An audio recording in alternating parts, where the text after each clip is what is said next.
Good morning. എന്തുണ്ട് വിശേഷം? എല്ലാവർക്കും സുഖമല്ല?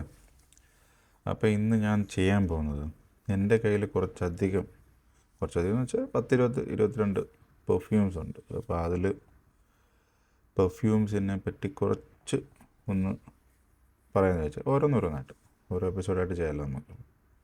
അപ്പോൾ ഫസ്റ്റ് ഞാൻ ചെയ്യാൻ പോകുന്നത് നമുക്കെല്ലാവർക്കും അറിയാവുന്ന പോലെ ഡേവിഡ് ഓഫാണ്. അപ്പം ഡേവിഡ് ഓഫ് എന്ന് പറയുന്നതിന് മുന്നേ ഞാൻ ആദ്യമായിട്ട് പെർഫ്യൂം ഞാൻ യൂസ് കാണുന്നത് യാഡ്ലിയുടെ ലാവണ്ടർ എന്ന് പറയുന്ന പെർഫ്യൂമിലായിരുന്നു. എൻ്റെ വല്യമ്മച്ചിയുണ്ട്, പുള്ളിക്കാരി US-ലാണ്. അപ്പോൾ എൻ്റെ അനിയത്തി ജനിച്ച സമയത്ത് എട്ടാമത്തെ വയസ്സിൽ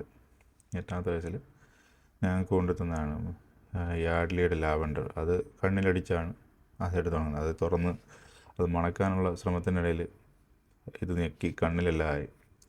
അപ്പോൾ അതാണ് ജേണിയുടെ തുടങ്ങി. പിന്നീട് എന്താ പറയുക, എൻ്റെ ചിറ്റപ്പനൊരു സിംഗപ്പൂരിൽ നിന്നൊരു പെർഫ്യൂം കൊണ്ടുവന്നു. അതെന്ന് വെച്ച് കഴിഞ്ഞാൽ ഭയങ്കര മണവും ഭയങ്കര രസവും ആ പെർഫ്യൂം. പക്ഷേ അത് ഞങ്ങളെ തൊടാനൊന്നും സമ്മതിക്കത്തില്ല. കാരണം വെച്ച് കഴിഞ്ഞാൽ അത് എവിടെയെങ്കിലും പോകുമ്പോഴോ ഒക്കെ ജസ്റ്റ് ഒന്ന് തന്നു അങ്ങനെയുള്ള അത് കൊതിച്ചിട്ടുണ്ട് ഞങ്ങളുടെ ദേഹത്തൊക്കെ ഒന്ന്.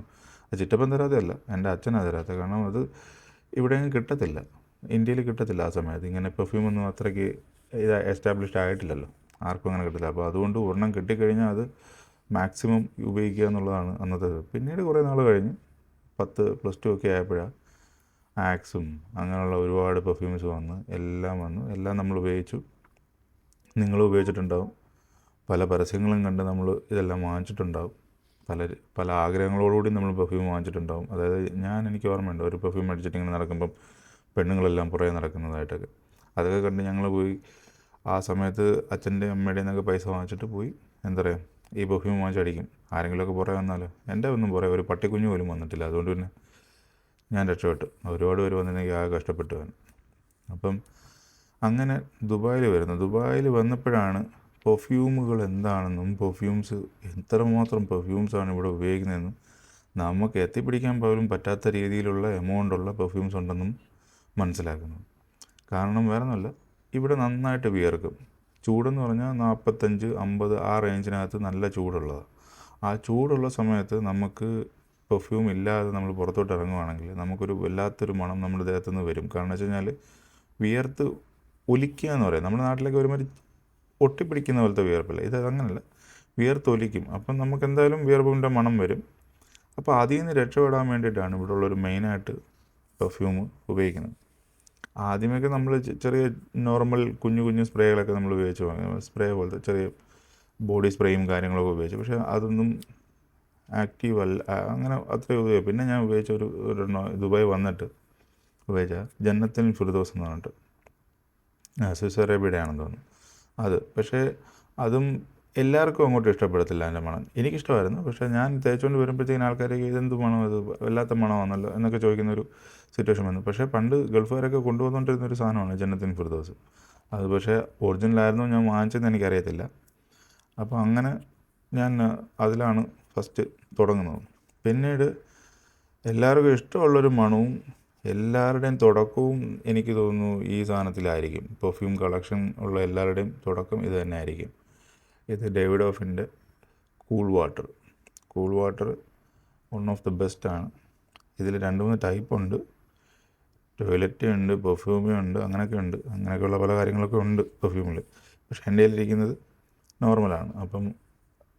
പക്ഷേ എനിക്കിതൊരു അബദ്ധം പറ്റിയതാണ്. ഞാൻ ഓൺലൈനിൽ ഓർഡർ ചെയ്തതാണ്. ഞാൻ ഉദ്ദേശിച്ചത് പെർഫ്യൂമാണ്, പക്ഷേ അതിന് 200 സംതിങ് രൂപ വിലയുണ്ട്. അപ്പോൾ അതുകൊണ്ട് ഞാൻ പെട്ടെന്ന് ഇത് കണ്ടു, ഞാനങ്ങ് വാങ്ങിച്ചു. അപ്പോൾ അതിൻ്റെ ഒരു വലിയൊരു മിസ്റ്റേക്കാണത് നമുക്ക്. കാരണം ഇതധികം നിൽക്കത്തില്ല. ഇത് 1-2 മണിക്കൂർ 1.5 മണിക്കൂറൊക്കെ നിന്നു, അത്രയേ ഉള്ളൂ. പിന്നെ വീണ്ടും നമ്മൾ അപ്ലൈ ചെയ്യണം, എന്നാലേ അത് ബോഡിയിൽ വരത്തുള്ളൂ. അപ്പം ഡേവിഡ് ഓഫാണ് ആദ്യമായിട്ട് എല്ലാവരും വാങ്ങിക്കുന്നത്. അതായത് നമ്മുടെ എല്ലാവർക്കും ഇഷ്ടമുള്ളൊരു മണവുമാണ്, ഒരു സോപ്പി ആയിട്ടുള്ളൊരു സോഫ്റ്റ് ആയിട്ടുള്ളൊരു മണം. എവിടെ ചെന്നാലും അവർക്ക് അടിച്ചുകൊണ്ട് പോകുന്നവർക്കും അറിയാം, ഇത് മണക്കുന്നവർക്കും അറിയാം ഇത് ഡേവിഡ് ഓഫിൻ്റെ കൂൾ വാട്ടർ ആയിരിക്കും. അതാണ് എൻ്റെ ഫസ്റ്റ് ഇത്. പിന്നെ ഇതിൻ്റെ തന്നെ ഫേക്ക് ഇറങ്ങുന്നുണ്ട്. സാഫിൽ എന്ന് പറയുന്ന കമ്പനിയാണെന്ന് തോന്നുന്നു ഇറക്കുന്നത് ഒരെണ്ണമുണ്ട്. അത് ഇതിനേക്കാട്ടിലും സ്ട്രോങ് ആണ് കുറച്ചുകൂടെ, പക്ഷേ ലോങ് ലാസ്റ്റിംഗ് ആണ്, വിലയും കുറവാണ്. ഇത് 65 ദിർഹം 70 ദിർഹം ഒക്കെ കൊടുത്തു കഴിഞ്ഞാൽ നമുക്ക് ആമസോണിൽ നിന്ന് വാങ്ങിക്കാൻ പറ്റും. മറ്റേതാണെങ്കിൽ 35 ദിർഹമേ ഉള്ളൂ. അപ്പോൾ ആ സാധനം നല്ല സാധനം തന്നെയാണ്, സെയിം മണമാണ്, കുറച്ചുകൂടെ സ്ട്രോങ് ആയിരിക്കും കൂൾ വാട്ടറിനെക്കാളും. അപ്പം ഇതാണ് എൻ്റെ ഫസ്റ്റ് സ്പ്രേ. ഇത് വൺ ഓഫ് ദ ബെസ്റ്റ് എന്ന് തന്നെ വേണമെങ്കിൽ പറയാം. അപ്പം തുടക്കം ഇതാണ്. ഇനി നമുക്ക് ഇതുപോലെ വേറെ വേറെ വീഡിയോസ് ഞാൻ ഇടുന്നുണ്ട്. കാരണം വെച്ചാൽ എൻ്റെ ഏകദേശം 10-21 പെർഫ്യൂംസ് ഉണ്ട്. അപ്പോൾ ഞാൻ എല്ലാം കൂടെ ചേർത്തിട്ട് ഒരു വീഡിയോ ഞാൻ ക്രിയേറ്റ് ചെയ്യും. ഇതാണ് എൻ്റെ ഫസ്റ്റ്, അതായത് വില കൊടുത്ത്, സ്വന്തം പൈസയ്ക്ക് വില കൊടുത്ത് വാങ്ങിക്കുന്ന നല്ല സ്പ്രേ എന്ന് പറയുന്നത് ഡേവിഡോഫിൻ്റെ കൂൾ വാട്ടറാണ്. എല്ലാവരും വാങ്ങിക്കുക, ട്രൈ ചെയ്യുക. ഇത് ട്രൈ ചെയ്യാത്തില്ലാത്തവർ ട്രൈ ചെയ്യണം കേട്ടോ. നല്ല നല്ല സ്പ്രേയാണ്. പക്ഷേ മാക്സിമം പെർഫ്യൂം എന്ന് പറയുന്ന അത് വാങ്ങിക്കണം. അതിൻ്റെ പ്രൊണൗൺസിയേഷൻ കറക്റ്റാണോ എന്ന് എനിക്കറിയത്തില്ല. അത് വാങ്ങിച്ച് ഉപയോഗിക്കാൻ നോക്കുക. അല്ലെങ്കിൽ സാഫിലിൻ്റെ കൂൾ വാട്ടർ എന്ന് തന്നെയാണോ അതിൻ്റെ പേരെന്നുള്ളത് ഞാൻ ഡിസ്ക്രിപ്ഷനിൽ ഞാൻ കൊടുത്തേക്കാം ഉണ്ടെങ്കിൽ. അപ്പോൾ അതൊന്ന് നോക്കിയിട്ട് അത് ട്രൈ ചെയ്ത് നോക്കും. 35 ദിർഹമേ ആവത്തുള്ളൂ ദുബായിലുള്ളവർക്ക്. അത് നല്ല എഫക്റ്റാണ്. നിങ്ങളൊന്ന് ട്രൈ ചെയ്ത് നോക്ക്. അപ്പോൾ വീണ്ടും കാണാം. ശരി, ബൈ, താങ്ക് യു.